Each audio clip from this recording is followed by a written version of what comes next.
Well, it's hard to describe it in one sentence, but I'm just super proud of myself because it wasn't an easy match. Even though at the beginning I was dominating, I knew that it's gonna be tight, and I knew that Ons is gonna use any mistake that I'm gonna make, and I didn't want to back out. In second set, it got really physical, and I'm happy that I got my level of energy up a little bit more, so I could finish and be really precise in those moments where I needed that. Because, we played on a really good level today. Okay, well, congratulations. Thank you. Champ. We have a large room. Name and affiliation. One question each, so I can get to as many people as possible in the time that we're allotted. Chris. Yeah, Iga, Chris Clary, New York Times. We talk a lot about the fact that it was important for you to win a slam that wasn't on clay after the two French Opens. What does it mean to you to do that, and do you think it is important for your legacy or your career? Yeah, for sure it is, because, at the beginning of the season, I realized that maybe I can have some good results on WTA events. I also made it to semifinal of Australian Open. But I wasn't sure if I'm on that level yet to win actually a Grand Slam, especially on US Open where the surface is so fast. So it's something that I wasn't expecting for sure. It's also like a confirmation for me that sky is the limit, and I'm proud, also surprised a little bit, and just happy that I was able to do that. Okay, Eleanor. Hi, Iga. Eleanor Crooks, Press Association. I mean, it feels quite different, I think, to your French Open wins. There you were obviously super confident, you were playing so well, and you won all the matches. I'm not going to say easy, but, not too many battles, whether here you've really had to fight, haven't you? And I just wonder, does that in some ways make it more satisfying? Well, it's hard to compare. For sure, on Roland Garros, I always feel like I have more control, and I feel like Philippe Chartier is kind of my place. Here on Ash, I still need to figure out the atmosphere, and I wasn't sure before the match if this is actually my place, but I was pretty focused, and I didn't let myself, get into these thoughts. And for sure, I would say, I don't know if it's more than the second win on Roland Garros, because I feel like back then the pressure was really on, and everybody was kind of expecting me to win. Here I managed to get my expectations lower, and also I feel like people were not expecting a lot from me on hard courts. So mentally I think Roland Garros was a little bit tougher, but tennis wise and physically here for sure it was tougher. Okay. Howard. Hi, Howard. This trophy is like just I'm going to get rid of that. Howard with the Associated Press. You used the word proud and used the phrase sky's the limit. I'm wondering, what of everything you've already accomplished in your career at just 21, what are you proudest of? And what are you most excited about for what the future might hold for you? Well, wow. I'm mostly proud of the fact that mentally I'm not kind of breaking up in those important moments, and I have, like, after the matches, even if I lose, I kind of have no regrets, because I know that I'm doing 100%, and I'm proud that I have much more solutions and options on court than I had before, tennis-wise, but also, mentally.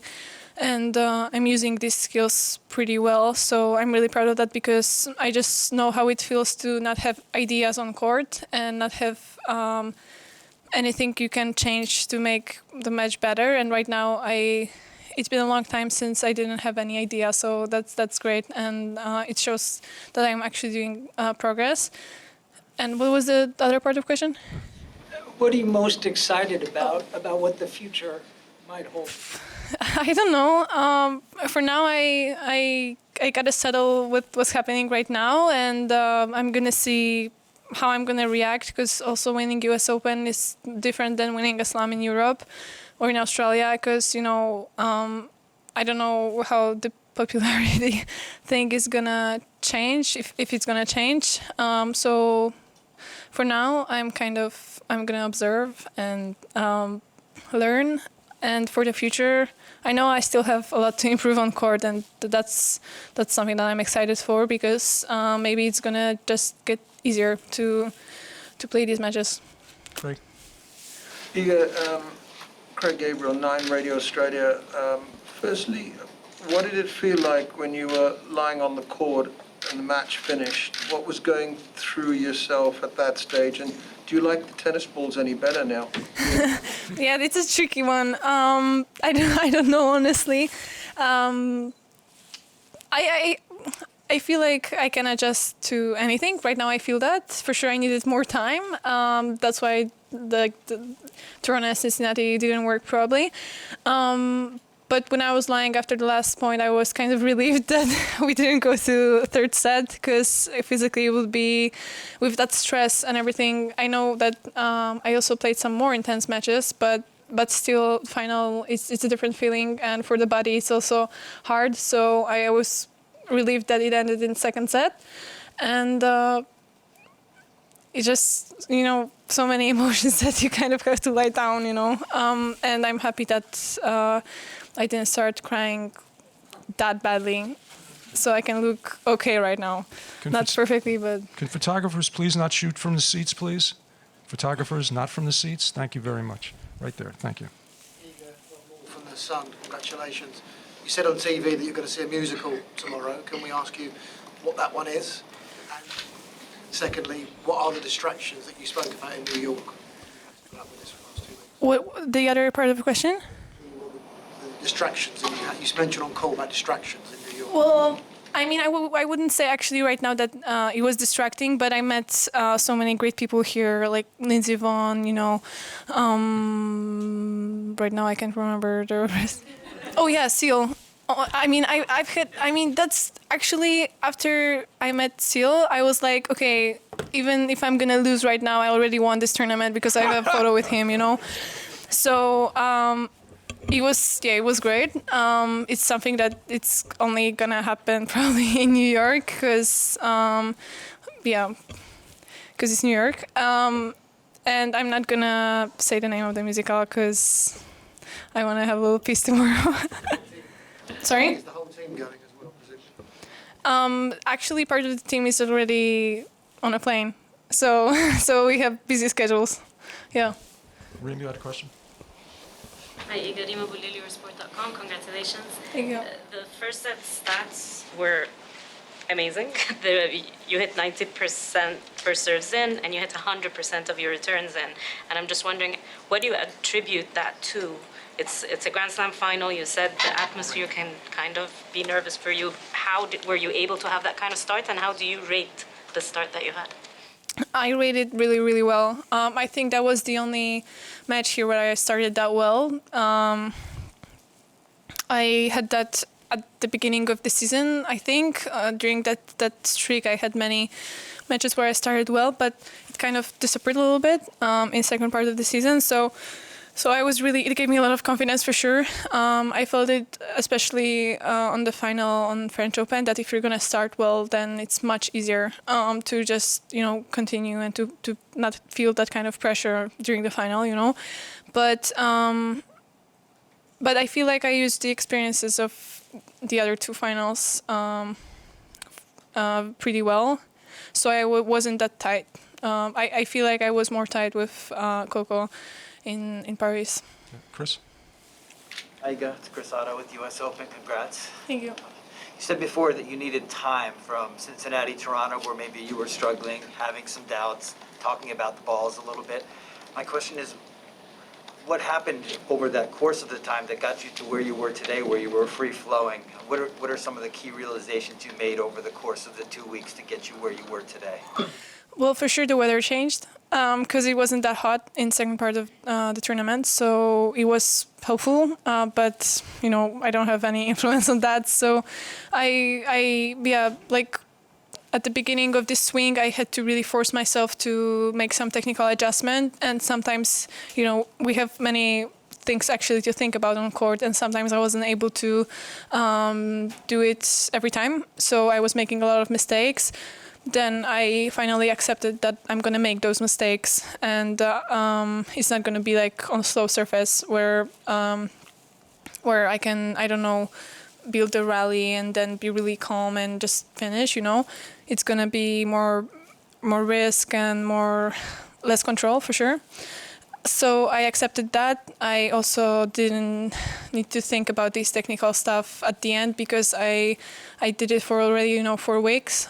So it kind of got a little bit more natural, and I used more intuition. And that was the thing that actually led me to be more free. Yeah. Bill?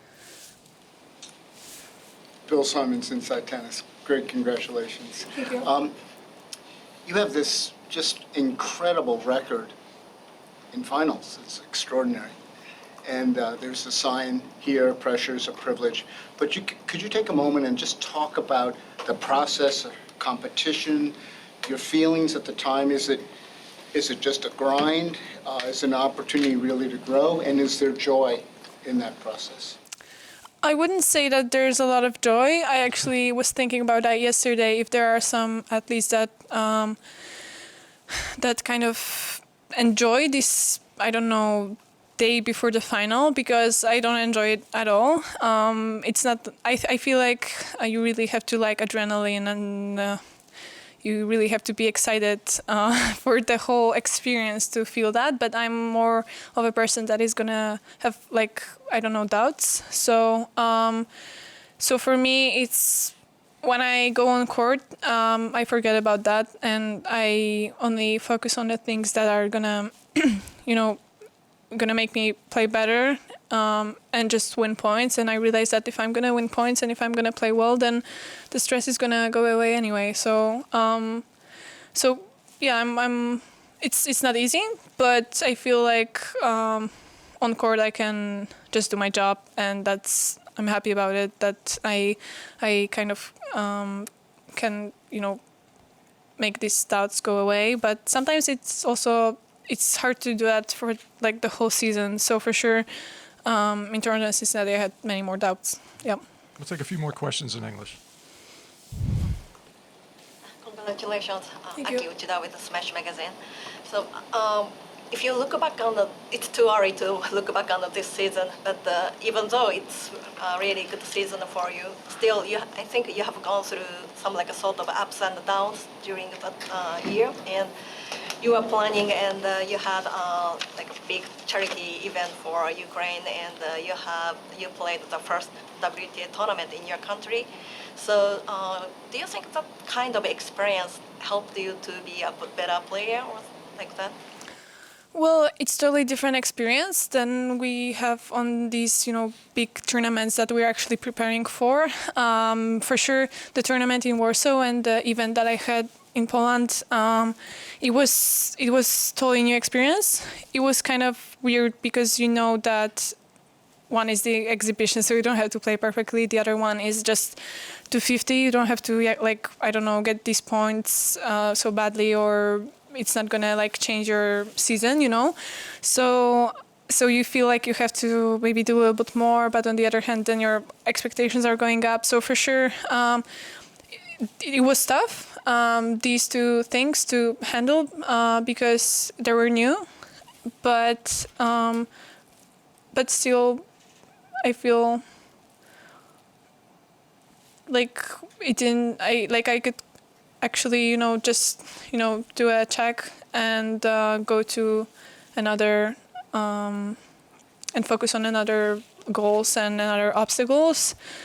But I'm pretty proud of that charity event because it's amazing that we were able to do something like that, and it shows also that if I'm gonna have any idea for the future, that actually my team in Poland, which I'm so grateful for, is gonna be able to handle all of it.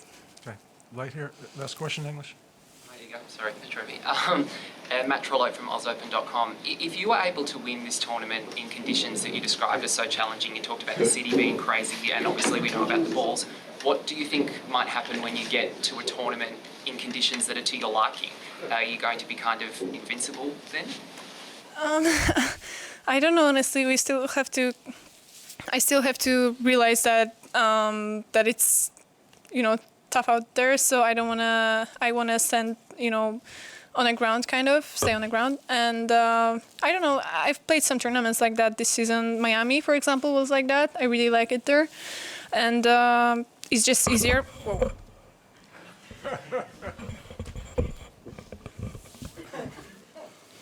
It disappeared.